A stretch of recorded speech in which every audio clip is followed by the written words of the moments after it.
তখন জালেম পার পাবে না, মাজলুমের রক্ত শ্রম বৃথা যাবে না ইনশাআল্লাহ।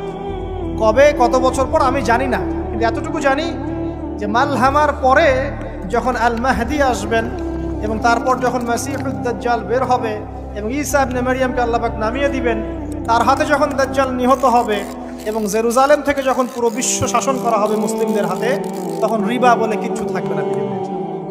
তার আগ পর্যন্ত এই অবস্থা সলভ হবে কিনা আমরা জানি না, হতেও পারে না হতে। ওই সময় যে হবে নিশ্চিত ইনশাআল্লাহ। আসুন, আইয়ামে জাহিলিয়াতের আরেকটা বড় পাপ ছিল যে এক ভাই বলেছেন, সেটা হচ্ছে নারীর অবমাননা। কে বলেছে এই কথাটা? সামনে একজন। হ্যাঁ, আইয়ামে জাহিলিয়াতের অন্যতম একটা সেরা পাপ ছিল কি? নারীর অবমাননা। এটা নিয়ে কি বলতে হবে? এখন ধর্মের মধ্যেও আমরা নারীদেরকে অবমাননা করছি। বহু নামাজি ব্যক্তি আছে আমাদের মধ্যে, দেখবেন বোনের সম্পত্তি দেয় নাই, মেয়েকে শিক্ষিত করতে যাচ্ছেন না।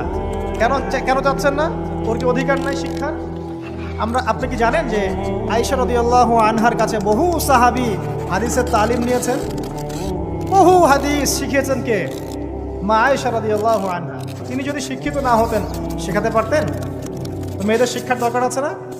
হ্যাঁ, কি বিষয় দরকার? তাদের উপযুক্ত পরিবেশ নিশ্চিত করতে হবে, নিরাপত্তা, পর্দা এগুলো নিশ্চিত করতে হবে। তারপরে মেয়েদেরকে আপনি অবশ্যই শিক্ষিত করুন। ঘরের কোণে বসে রাখতে কে বলেছে? আপনি নিরাপদ পরিবেশ দেন, পর্দা দেন, তারা মাদ্রাসা যাবে, পড়াশোনা করবে। ঠিক আছে? আল্লাহ পাক আমাদের মা বোনদেরকে শিক্ষিত করার তৌফিক দান করুন, আমিন। ভালো ভালো কোয়ালিটি সম্পন্ন মহিলা মাদ্রাসা গড়ে তোলেন। আর মেয়েরা যদি শিক্ষিত না হয় তাহলে আমাদের বাড়ির বউরা শিক্ষিত হবে। আর বউ শিক্ষিত না হলে আপনি একা শিক্ষিত হয়ে লাভ নাই। তখন ওই যে বললাম টর্চার সেল, ওই টর্চার সেলে ঢুকতে হবে আর কি। কথা বুঝতে পারছেন না? আগে বিয়ে শাদী করেন, বুঝবেন ইনশাআল্লাহ। যারা করেছেন তারা অলরেডি হাসছে যে মিটমিট করে। ঠিক আছে? আচ্ছা, সামনে আসেন। দেখেন মেয়েদের অবমাননা কিভাবে দেখাবো। সবচেয়ে বড় অবমাননা হচ্ছে ওদের দেহটাকে আমরা এখন পণ্য বানিয়েছি। এই যে পর্নোগ্রাফি দেখেন, এই মেয়েগুলোর ইজ্জতের কোনো দাম নাই। মানে তাদের দেহটাকে একটা ব্যবসার সামগ্রী বানানো হয়েছে। এবং আমি একটা লেকচার দিয়েছিলাম ঢাকায়, নীল দর্পণ, দেখবেন অনলাইনে আছে। ওখানে আমি স্ট্যাটিস্টিক দেখিয়েছি যে সারা বিশ্বে এই যে আমেরিকায় শুধুমাত্র $12 বিলিয়ন ব্যবসা করে পর্ন দিয়ে। এটা একটা ব্যবসা, একটা ইন্ডাস্ট্রি। যেমন ফিল্ম ইন্ডাস্ট্রি আছে, তারপরে গানের ইন্ডাস্ট্রি আছে না, এরকম একটা ইন্ডাস্ট্রি হচ্ছে এই পর্ন ইন্ডাস্ট্রি। এখানে সবাই অ্যাক্টর অ্যাক্ট্রেস, এরা হচ্ছে অভিনেতা অভিনেত্রী। এখানে যা দেখানো হয় এগুলো কিন্তু রিয়েল না, বাস্তব না, সব ফেক।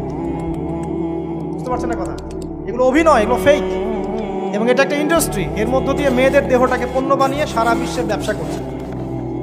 এবং এর একটা অন্যতম উদ্দেশ্য হচ্ছে মুসলিম